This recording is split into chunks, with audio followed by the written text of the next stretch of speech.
Hey guys, welcome to the Daily Word Bible Study. Plain and simple, book by book, chapter by chapter, and verse by verse study through the entire Bible. We're starting a new study in the book of Habakkuk, or Habakkuk, depending on how you want to pronounce it. Not of Jewish origin, so I know I butcher, as I've been doing butchering many of the names, so forgive me if I am doing it now. I'm going to kind of invoke the Jesus forgiving 70 times 70 a day. So I know I've been doing this, but I've been pronouncing these Hebrew names, totally butchering them. So I'm asking for the forgiveness. All right. We are studying, and it's going to be one of the last two minor prophets before the Babylonian exile. Okay. And again, one of the reasons why we are studying it in this way, how we arrange the book, is by their dates. And the reason why I'm doing that is because of to me, the prophetic voice of the time. Okay. And then it gives us kind of understanding of what is going on, why God is speaking the way he is speaking. It gives us sort of the feeling of it. I say that too, just kind of on a side thought note, because and Christians even fall into this trap because of their ignorance of the Bible. But you always hear God, when people talk about the Old Testament, you always hear people say, the God of the Old Testament is wrathful, angry. And that is a mischaracterization. You're slandering God because what you don't include is what leads up to the anger.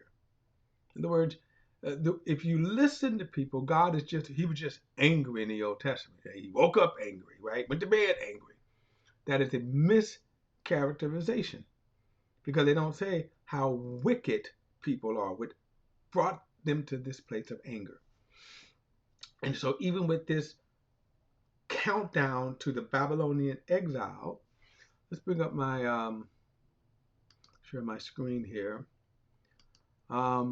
So, just so you know, um, we are in Habakkuk, and let's do up my timeline here. So Habakkuk, which is around 625 BC.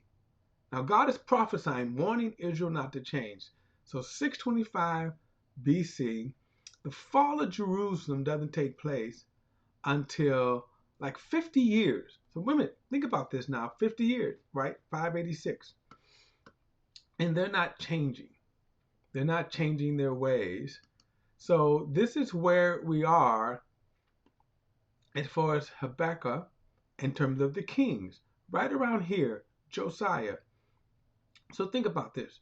Just two kings away from the Babylonian exile. And as I said, oftentimes people mischaracterize God. Excuse me. This chart is kind of interesting because as you can see the color chart here, the green represents the good kings. And then the yellow, I guess they represent the so-so kings.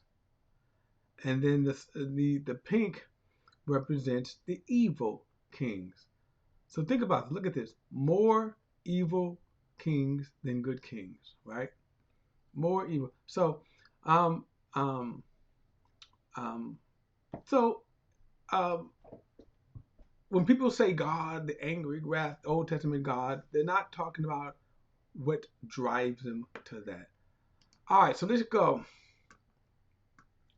Habakkuk chapter 1 says, the oracle that Habakkuk the prophet saw. How long, Lord, must I call for help, and you do not listen? Or cry out to you about violence, and you do not save? Now, many of us will ask the same thing, right? We will ask God, why? Why do you allow evil? Right? Well, where are you, God? Right? Verse 3, why do you force me to look at injustice? Why do you tolerate wrongdoing, oppression, and violence? are right in front of me. Strife is ongoing, and conflict escalates. This is why the law is ineffective and justice never emerges. For the wicked restrict the righteous. Therefore, justice comes out perverted. Now, as you can see, this um, prophecy, this thought, these feelings that Habakkuk had. Now, think about it 2,600 years, right? You go back in dating about 2,600 years. So, not much has changed. This is almost could be a nightly newscast, could it not? Right? Right here. And so what's had it changed? The sinful nature of man. And we have to keep that in mind. So then he says, verse 5, look at the nations and observe. Be utterly astounded, for something is taking place in your days. Just kind of God's kind of answer that you will not believe.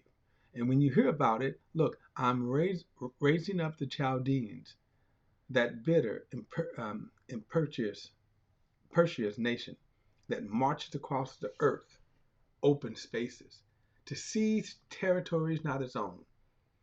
They are fierce and terrifying. Their views of justice and sovereignty stem from themselves. Now that's an astounding statement right here. You see what he says right here? Their views of justice and sovereignty stem from themselves. This is kind of where we are in the world today. If you think about it, if we did not have the law of God, this is how it would be the mighty who would rule over the weaker. Their horses are swifter than leopards and more fierce than wolves of the night. Their horsemen charge ahead. Their horsemen come from a distant land. They fly like an eagle, swooping down to devour. All of them come to do violence. Their faces are set in determination. They gather prisoners like sand. They mock kings. The rulers are a joke to them. They laugh at fortunes. They build siege ramps to capture it. Then they sweep by like the wind and pass through. They are guilty. Their strength is their God. Now, remember, this is about 50 years. 50 years coming. 50 years. But this is the judgment that God had. I'll say this and you can read ahead for yourself. Read Daniel chapter 2 and you see this image of gold where God gives Nebuchadnezzar, the king of the Babylon, and says, you're the head of gold. You're literally the greatest nation in the sense of the most mightiest nation to date. Okay. All right. Verse 12. Are you not from eternity, Yahweh my God, my Holy One? You will not die, Lord. You appoint them to execute judgment, my rock. You destine them to punish us. I kind of like this back and forth right here. Think about this. He's actually kind of having this dialogue with God. Verse 13, your eyes are too pure to look upon evil, and you cannot tolerate wrongdoing. So why do you tolerate those who are treacherous? Why are you silent while no one who is wicked swallows up one who is more righteous than himself? You have made mankind like the fish of the sea, like marine creatures that have no ruler. In other words, God, why are you tolerating evil? As I said, headline, it's almost like today's headlines, right? And that hasn't changed. Why? Of course, there is a reason. Verse 15, the Chaldeans pull them up with hooks, catch them in the dragnet, gather them in their fishing net. That is why they are glad and rejoice. That is why they sacrifice to the dragnet and burn incense to the fishing net. For by these things their portion is rich, and their food plentiful. Will they therefore empty their nets and continue slaughter nations without mercy? Chapter 2, verse 1 says, I will stand at my guard post and station myself and look on the lookout tower. I will watch and see what he will say to me, and what I shall reply about my complaint. Now, sometimes it's kind of interesting. You have to kind of vision yourself what is going on here. One, God is engaging Habakkuk, not face to face, because remember, no one can stand in God's presence, especially in this sinful state, and kind of survive that. So this might be happening from a visionary standpoint or something like that, or speaking, or an angel. Well, the reason why I kind of like this engage, because sometimes it does show how we think, if God were here, I could ask him this. And then sometimes, maybe in our hearty way, we think God won't have an answer. Now, I'm reminded, but not as bad, because like of Job. If you remember Job,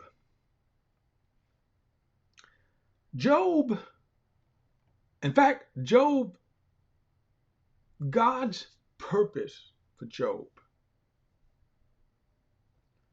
and it is one of the most astounding books you can read. The layout of the book of Job, it's the first two chapters. You see two things that's happening on. You see a heavenly scene, and then you see an earthly scene.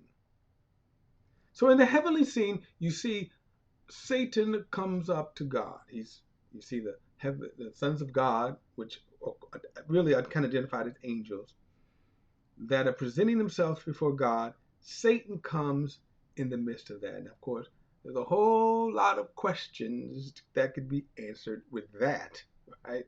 Why is Satan there? But God asked Satan, where have you been? He said, wind up in two, looking all over the earth. He said, well, have you considered my servant Job? And so right off, we see God offering Job questions there. Because, I mean, in other words, was God wrong for doing that? And this is really what the book of Job unfolds. Was God wrong for doing that? In other words, I would not offer my wife. Like if someone came up to me and says, hey, your wife is fine. I said, but she'd never cheat on me. My wife would never cheat on me. Oh yeah, really? I bet your wife would. I mean, she's probably with you because of your grand life you give her.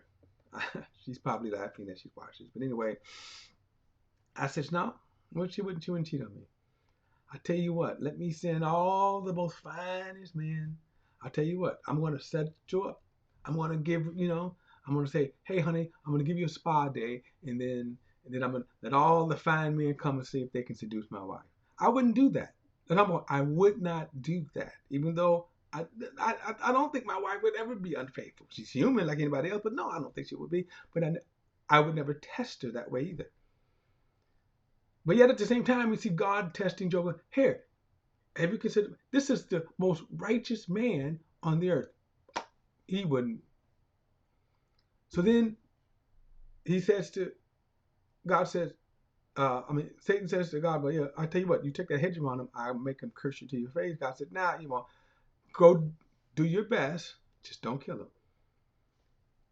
First chapter, Job takes away everything, even his children, everything, his wealth, everything.